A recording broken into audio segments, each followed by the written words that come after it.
Hello everyone, अभी हम पढ़ने जा रहे हैं अबाउट आर एएनएस का फिजियोलॉजी में क्या इंपॉर्टेंट पार्ट है। ठीक है, तो बेसिकली हमें ना इसके एनाटॉमी पता होनी चाहिए।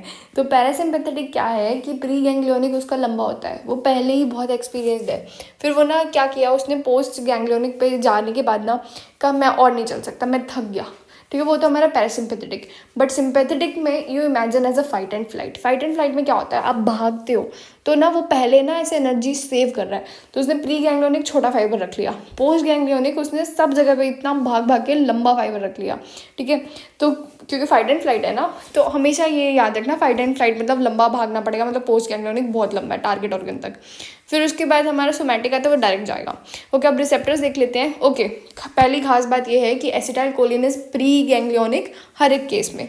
पोस्ट गैंग्लियोनिक में क्या होता है कि हमारा पैरासिम्पैथेटिक में तो वही रहेगा, एंड सिंपैथेटिक के अंदर हमारा फाइट एंड फ्लाइट हार्मोन्स आ जाएंगे, नॉरएपिनेफ्रिन। ठीक है, वही एपिनेफ्रिन हो जाता है।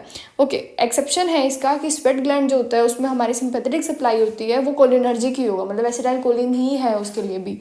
एंड रिसेप्टर्स की बात कर लेते हैं। रिसेप्टर में क्या है, हमारा पैरासिम्पैथेटिक में होता है निकोटिनिक एंड मस्कुरानिक।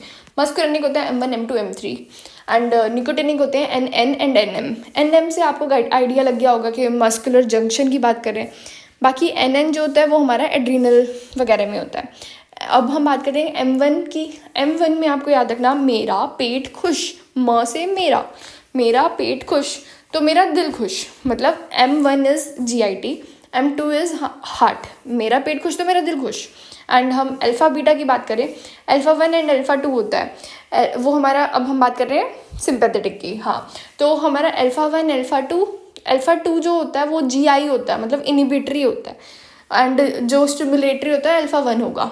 एंड बीटा में बीटा 1 बीटा 2 होता है। तो बीटा 1 एक हमारे पास दिल होता है, तो एक दिल में हो जाएगा। बीटा 2 जो होता है वो लंग्स में हो जाएगा। ठीक है, ABCD is also a trick, मतलब A जो है वो हमारा वैसो कंस्ट्रिक्शन कराएगा, एंड जो B है हमारा वो मिलेगा जाके D से, मतलब वैसो डायलेशन।